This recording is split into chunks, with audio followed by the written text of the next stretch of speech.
funny. I love it. At age 88, Leo Gerber is still the life of the party. And although he suffers from emphysema and cardiac problems, he says life has never been better for him and his wife Nettie. You can't live here unless you're happy. If you want to live a happy life, this is the place. This place is the Court at Palm Air in Pompano, Florida, a long-term care facility.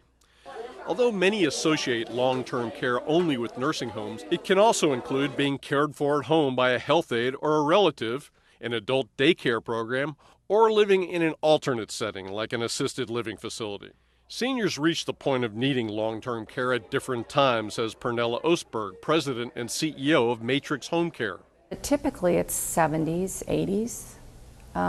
When one isn't as capable of taking care of everything in their home that they used to be, cutting the lawn, cleaning the pool, all the grocery shopping, all the maintenance, all those things to think about. Long-term care can be an expensive proposition, and many people think that when the time comes, it will be paid for by Medicare. But if you're one of those people, think again.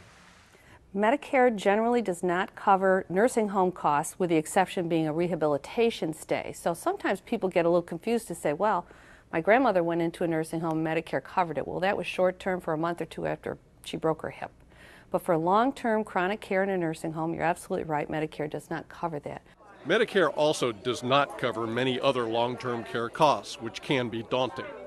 The average price to have a home health aide come to your home is about $19 per hour.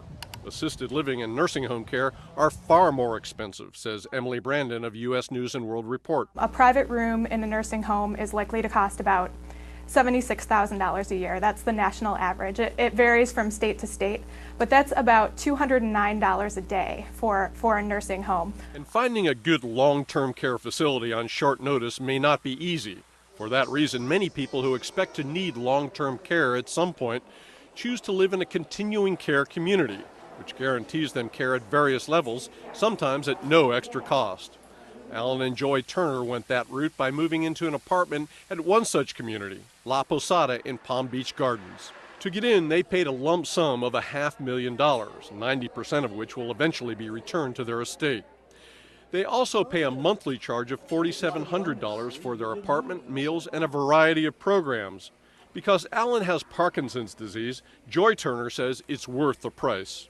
For instance, my husband were to have to go to assisted living, I could still keep my apartment, and it wouldn't be any more. The Turners and the Gerbers were able to cover their costs by selling their previous homes.